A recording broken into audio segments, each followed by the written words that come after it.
Make sure you're saving enough money for retirement. In this video, I'm going to show you how to know. Are you saving enough for retirement between your IRA, your 401k, all your other places, the total amount of dollars that you are saving? Do you know that the amount of dollars that you're saving is going to get you where you want to be when you stop working?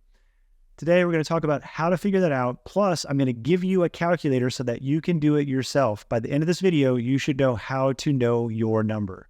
You see, this is too important to not get it right, and it's not that challenging to do, so it's kind of simple. You would think everybody walking around would know the total amount of dollars they're saving every year between their own savings and their employer match, and that it's enough.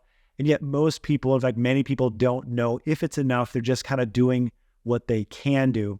So getting to retirement is much easier than getting through retirement because money changes at the point of retirement. So let's get this one thing right. So in this video, I'm going to show you how to calculate it for yourself so that you know you have enough. So as we get started, we're going to make some assumptions. We have to make assumptions because we have to have a starting point. And one thing about assumptions is that they are not going to come up to pass exactly like you assume. We don't know how many market corrections you're going to have. We don't know if the market's going to give you 5% or 7 or 8, and we don't know if inflation's going to be 3%. We can't control those things. What we can control is how many dollars we're saving. So let's control that. Because ultimately, if the market gives 4, 5, 7, 8, 2%, at the end of the day, you can control whether you were saving $15,000 a year or $20,000 a year or $40,000 a year or whatever that number was for you. So let's get started. Now, the first big assumption that we're going to make is how many dollars you actually need to have saved between all of your accounts when you stop working. If you don't know that number right now, I'm going to tell you that we're going to put out a video next week that talks about exactly how you can figure out what number you need to have reached to stop working. So make sure you subscribe so that you can get notified when that comes out. There are 3 ways at least, and I'll talk about all 3 ways in that video, whether you need $750,000, whether you need $1 million, whether you need $3 million. It's different for every single person. We'll talk about it in another video, so make sure you hit that subscribe button. But today we're going to use some really simple math, and one of the ways that you can do this doesn't come as a surprise to a lot of people because there's been articles written about this, is you could take 25 times desired income. So one of the 3 ways would be 25 times desired income. So if a person's goal is $100,000 and they have $50,000 worth of Social Security income, well, they know they're trying to replace $50,000. $50,000 times 25 is $1,250,000. Now, that's going to seem high to some people, low to others. We're just using it as an example for today. So let's say that the goal when we stop working would be $1,250,000. Some other assumptions we're going to need to make is the expected rate of return. So for argument's sake, let's just say 6%. How many years we plan on working? So how many years are we actually putting money in? Our current savings.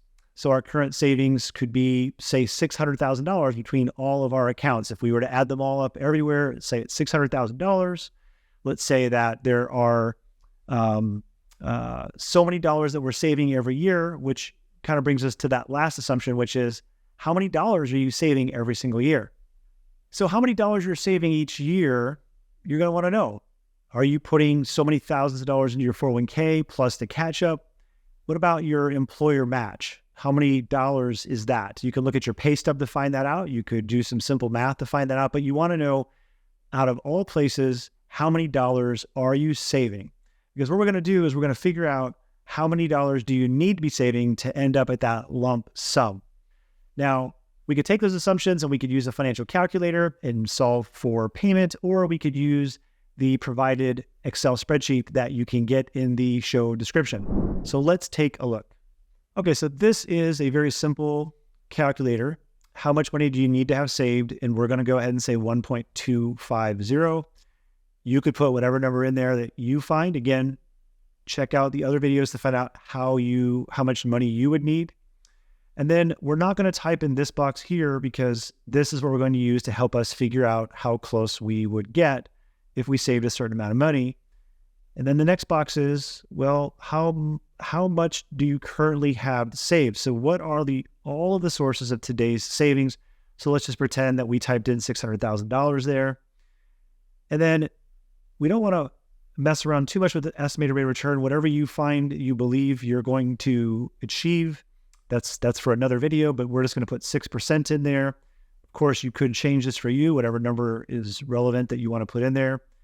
And the two things that are really going to matter is how many dollars you're saving and how many years you have. So you can see here that it's a lot of money there, right? If I got 5 more years to retirement, I only have $600,000 saved and I need 1.25, well, I'm not going to go for a greater rate of return, probably. I'm probably going to have to either mess with how many dollars I'm saving or how many years I'm working. So if I can't save $80,000 a year, and let's say I can only save $30,000, all right, well, now I'm going to kind of come short of my goal.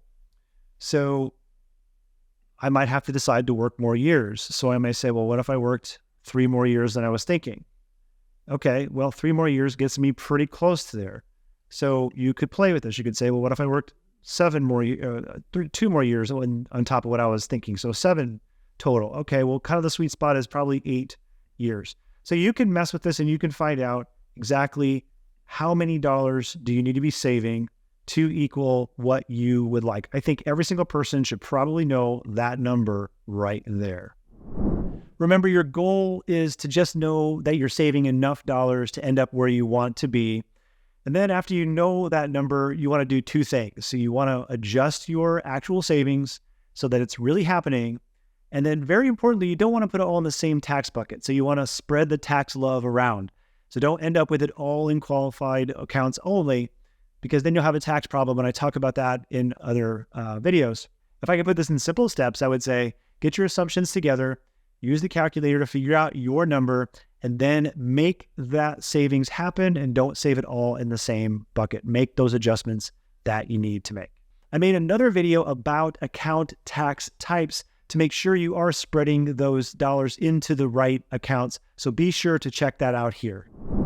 Hey everybody, thanks for watching. If you'd like to see the way that we help people to create calmness and clarity for their next chapter of life, take a look at us at brindleandbay.com. Again, thanks for watching the videos. Please remember to subscribe, hit that notification bell so that you are notified every time a new video comes out.